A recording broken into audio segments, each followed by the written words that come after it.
Pemirsa, sebuah gudang tempat penyimpanan etanol di kawasan Pergudangan Tambak Langon, Surabaya, Jawa Timur terbakar hebat. Akibat kebakaran tersebut terjadi ledakan keras dari dalam gudang sebanyak 5 kali.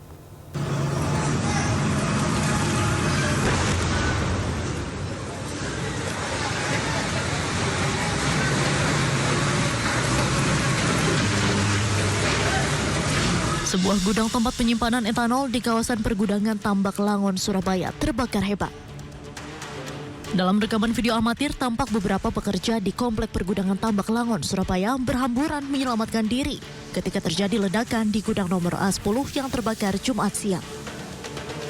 Api yang berkobar dengan cepat menghanguskan seluruh gudang beserta isinya, yang di dalamnya terdapat puluhan drum yang diduga berisi bahan kimia etanol. Seorang saksi mata mengatakan saat awal terjadinya kebakaran terdengar 5 kali suara ledakan dan yang paling besar terdengar pada ledakan terakhir. Bahkan saat meledak, atap dari bangunan terbang hingga tersangkut pada kabel listrik yang ada di depan gudang. Iya, pertama ledakan dulu. Ya, berapa kali itu? Baru orang-orang semua keluar. Belum tahu itu ada kebakaran. Ledakannya berapa kali? Beberapa kali.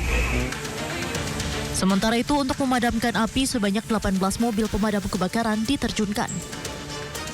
Siang hari ini, jadi kita menerima telepon dari command center, kemudian teman-teman langsung melakukan pergerakan menuju ke lokasi.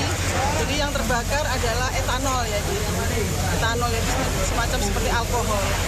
Jadi alhamdulillah tidak ada perambatan ya, teman-teman tadi dengan sigap melakukan pemadaman, jadi tidak ada perambatan. Sampai sekarang ini masih kita berlangsung melakukan pemadaman. Kayaknya gudang penyimpanan, karena tadi itu infonya itu begitu kita masuk itu ada tangki, dia melakukan pengisian ke tong-tong tangki, dari tangki mengisi ke tong-tong drum-drum yang ada di situ. Tidak ada korban jiwa dalam kejadian ini, namun ada 3 unit sepeda motor yang terbakar. Kerugian yang timbul ditaksir mencapai miliaran rupiah. Dari Surabaya, Jawa Timur, Sony Hermawan, iNews melaporkan.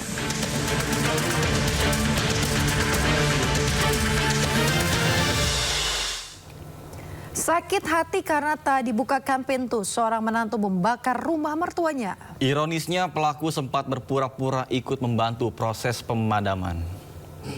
Hah? Itu Mi, kenapa nih dimatikan ya? Rumah panggung milik salah satu warga di Kelurahan Sumpang Binangai, Kecamatan Baru, Kabupaten Baru, Sulawesi Selatan ini dilalap si jago merah. Mirisnya, rumah ini dibakar oleh seorang pria yang merupakan menantu dari pemilik rumah. Aksi nekat tersebut nyaris menghilangkan nyawa penghuni rumah. Pelaku gelap mata karena diduga sakit hati tidak dibukakan pintu oleh sang mertua saat ingin menemui istrinya. Pria berusia 20 tahun itu membakar rumah dengan bensin yang sebelumnya akan digunakan untuk mengisi tangki motornya. Ironisnya, saat petugas pemadam kebakaran dan warga berusaha memadamkan api, pelaku pura-pura ikut membantu dan berusaha mengecoh petugas. Namun penyelidikan polisi mengarah kepada pelaku. Yang pelaku ini tersinggung, sakit hati, emosi sesaat, sehingga dia langsung spontan saat itu juga membakar rumah dari mertuanya sendiri. Berarti tersangka ini ditangkap di TKP ini, Pak? Ya, jadi jatuhnya ini tertangkap tangan karena sesaat setelah kejadian. Saat setelah kejadian langsung kami tangkap. Beruntung tidak ada korban jiwa dalam insiden ini, namun kerugian ditaksir mencapai 120 juta rupiah. Polisi kini masih memeriksa pelaku untuk memperkuat motif pelaku membakar rumah. Dari Kabupaten Baru, Sulawesi Selatan, Udin Syahrudin, iNews melaporkan. Pemirsa, Polres Tanah Toraja menggerebek arena judi Sabung Ayam. Dari hasil penggerebekan, polisi berhasil menangkap 10 pelaku judi. Tim gabungan personel Polres Tanah Toraja menggerebek arena Sabung Ayam di Kecamatan Saluputi, Kabupaten Tanah Toraja, Sulawesi Selatan. Saat petugas tiba di lokasi, para penjudi Sabung Ayam sempat berhamburan kabur menghindari penyergapan polisi. Tak mau buruannya lepas, petugas mengejar dan berhasil menangkap 4 penjudi. Selain 4 penjudi, dalam penggerebekan itu petugas mengamankan barang bukti berupa uang tunai, ayam aduan dan taji yang diduga kuat digunakan sebagai alat perjudian. Guna mempertanggungjawabkan perbuatannya, para pelaku bersama barang bukti langsung diamankan ke Mapolres Tanah Toraja untuk kepentingan penyelidikan. Penangkapan terhadap 4 orang, tapi dari hasil penyelidikan jadi tindak pidana perjudian sabung ayam. Barang buktinya ayam yang diadu, kemudian uang tunai 800.000. Atas perbuatannya, para pelaku dijerat pasal perjudian dengan ancaman 10 tahun penjara. Dari Tanah Toraja, Sulawesi Selatan, Jufri Tonapa, iNews melaporkan. Pemirsa, seorang residivis pelaku pencurian yang baru 3 hari bebas diamuk massa usai kedapatan mencuri laptop di sebuah kamar kos di Kota Makassar, Sulawesi Selatan. Ironisnya pelaku yang hendak dievakuasi sempat memukul ketua RT menggunakan pompa sepeda.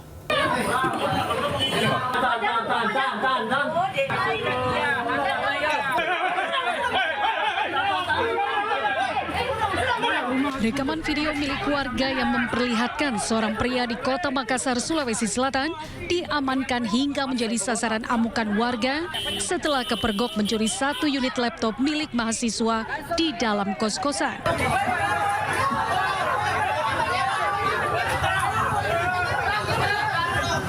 Pelaku langsung diamankan polisi, namun naas saat diamankan pelaku sempat mengambil pompa ban yang berada di atas mobil dan melakukan pemukulan kepada warga.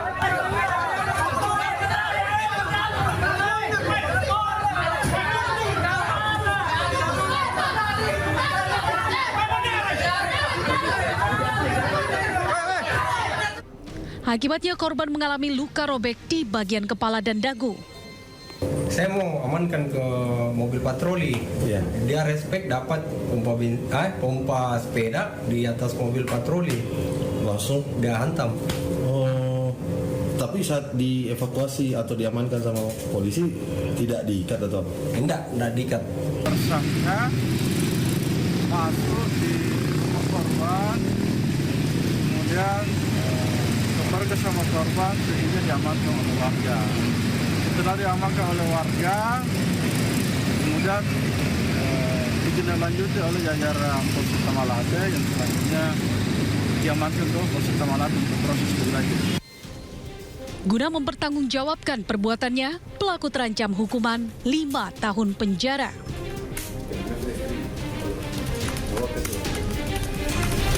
Dari Kota Makassar, Muhammad Nurbone, iNews melaporkan. Pemirsa, penyidik Bareskrim Polri menangkap 4 tersangka, 1 diantaranya warga negara Cina berinisial QR yang berperan sebagai pengendali 7 situs judi online. Penangkapan keempat tersangka pun beserta barang bukti uang senilai hampir 15 miliar rupiah. Penyidik Bareskrim Polri mengungkap masih ada 3 buron yang dikejar dari jaringan judi online dengan modus perusahaan agregator. Ketiga buron tersebut merupakan warga negara asing Cina. QR yang telah ditangkap disebut polisi juga memiliki peran lain. Salah satunya adalah melakukan pertukaran uang dari mata uang rupiah ke kripto. Dalam kasus ini, Bareskrim Polri juga menyita total uang lebih dari 190 miliar rupiah dari ratusan rekening penampungan judi online yang ditangani penyidik selama Januari hingga Mei 2025. Sudah disampaikan langsung dari PPATK ada 39 laporan informasi. Jadi beberapa LHA PPATK yang diserahkan dari PPATK kita serahkan ke Diksus, kemudian dibuatkan laporan informasi untuk ditindaklanjuti. Kalau yang kaitannya dengan judi online dan lain sebagainya bisa diserahkan pada Diksus. Informasi dari LHA dan D tersebut juga ditindaklanjuti dengan menerbitkan 18 laporan polisi dan ada beberapa mekanisme yang dilakukan dalam penanganannya. Mekanisme yang pertama adalah menggunakan mekanisme Perma nomor 1 tahun 2013. Kemudian kita juga melakukan penyidikan tindak pidana pencucian online dan juga melaksanakan penyidikan dalam rangka tindak pidana pencucian uang. Dari 18 laporan tersebut, Bareskrim Polri telah melakukan pemblokiran dan penyitaan terhadap 164 rekening senilai sekitar 61,1 miliar rupiah. Sehingga sampai saat ini total rekening yang sudah ditindaklanjuti oleh Bareskrim Polri sejumlah 865 rekening dengan nilai sekitar 194,7 miliar rupiah. Ini yang terkait dengan LHA yang diberikan oleh teman-teman dari PPATK yang sudah ditindaklanjuti. Yang lainnya masih dalam proses dan salah satu yang muncul adalah perjudian online. Ini yang harus selalu kita lakukan upaya-upaya untuk melakukan pemberantasan. Pemberantasan judi online ini juga merupakan bentuk perlindungan negara terhadap masa depan ekonomi digital Indonesia dan juga bentuk perlindungan negara kepada warga negara Indonesia. Saya menghimbau kepada saudara-saudara yang masih bermain judi, tolong ketemu dengan teman-teman media. Dan judi online kalau kita lihat pertumbuhan 2022 ke 2023, teman-teman bisa melihat pertumbuhan itu 213%. Dari 2022 ke 2023. 2022 ke 2022 200 sekian triliun. Perputarannya 2023 sampai 327 triliun. Pertumbuhan sampai 213%. Setelah DES dikeluarkan, setelah rapat berulang kali koordinasi diperkuat kami dengan teman-teman Barreskrim dalam satu DES yang sama, komitmen Astacita Prabowo kita realisasikan. Pertumbuhan tahun ini kita tekan sampai 10%. Bayangkan, sebelumnya tumbuh 213%, sekarang tumbuh 10%. Ini sudah jauh lebih baik. Tahun 2024 saja pertumbuhan judi online itu sampai 981 triliun. Pertumbuhan judi online sampai 981 triliun. PPATK memprediksi sampai tahun 2024 kemarin pertumbuhan bisa ditekan dengan keseriusan kerja sampai 440 triliun. Ya, tidak sampai 981, tapi bisa ditekan sampai 440 triliun.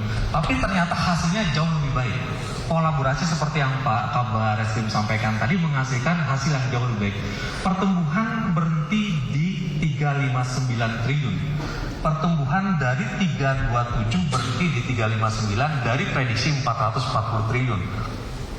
Dan itu prestasi kolaborasi